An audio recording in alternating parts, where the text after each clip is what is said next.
For years, Kelly's laughter had been the sound of morning for millions, that bright, easy warmth that made people feel at home, coffee in hand. But last week, that laughter disappeared. It didn't fade gradually, it stopped, like a door quietly closing on a familiar song. It began with a phone call, a hospital corridor, a family running toward a room they never thought they'd enter. Kelly had faced cameras, critics, and live television chaos, but nothing prepared her for this. The day had started like any other. Cereal bowls on the table, the dog sleeping on the rug, the usual rush to get the kids moving and the schedule in order. She had no idea the morning rhythm was about to be shattered by a few sharp words through the phone. The voice on the other end was different, clipped, urgent. "I need you." That was all it took. The world stopped spinning. Kelly later described that call as an arrow, sudden and exact, hitting straight through the calm of ordinary life. She didn't think, she moved. The drive to the hospital wasn't a blur, but a tunnel. Every light, every turn, every second stretched longer than the one before. Her husband sat beside her, silent, trying to breathe steadily. Behind them, one of their children whispered questions that had no answers. Who drives? Who calls? What do we say? Those choices seemed to come from instinct, not logic. The city outside went on as if nothing had happened. People walking dogs, buses rumbling, lives continuing, while Kelly's entire world narrowed to the glowing red digits of a hospital clock. At the entrance, a doctor met them. He didn't speak right away. He just led them into a small, cold room and closed the door. Kelly would later say it was that sound, the quiet click of the latch, that told her life had changed. When he finally spoke, his words were careful, shaped by years of practice. He said, "We're doing everything we can." Simple words that held equal parts hope and fear. She barely heard the details. All she could focus on was the rhythm of his voice, the way his eyes didn't flinch from hers. As the hours passed, decisions piled up. Who to call, what to tell the kids, whether to stay silent or speak publicly. For a family that had lived half its life in front of cameras, privacy suddenly became sacred. Inside the waiting room, love and tension intertwined, the kind that only surfaces when people are scared together. And then came a complication.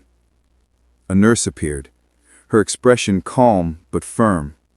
There would be more tests, more waiting. "We need to monitor," she said. 3 words that felt like a gust of wind against a fragile candle of hope. Kelly walked the hallway for hours, watching the reflection of her shoes slide across the polished floors.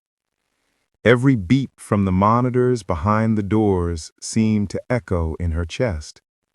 But somewhere between exhaustion and fear, she found something else: quiet endurance.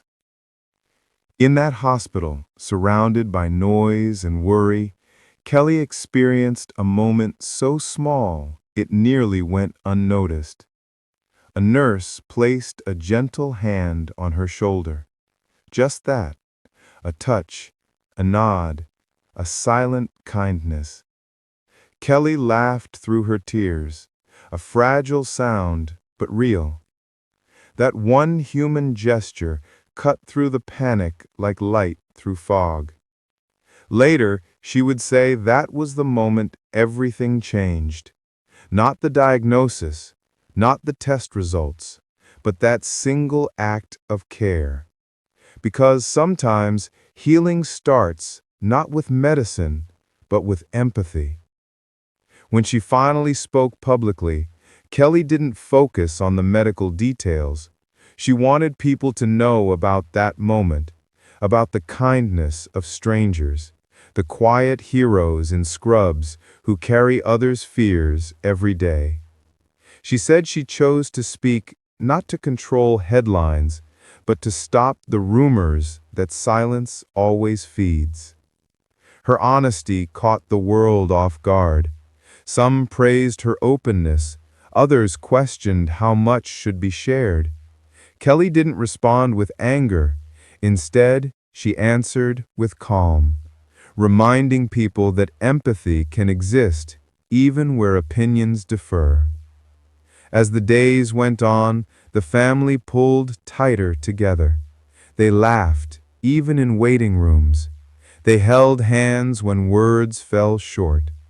They looked through old family photos, letting memories steady their hearts.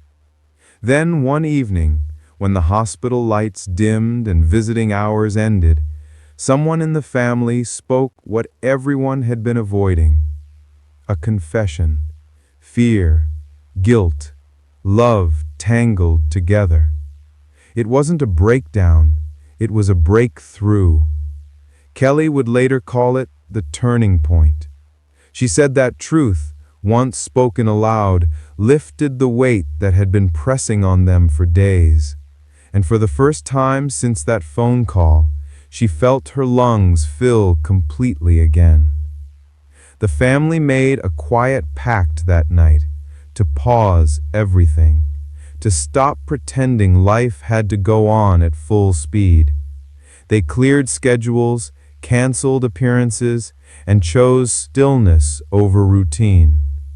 Kelly said it felt like a small miracle to step off the endless conveyor belt of work and finally tend to what truly mattered, each other.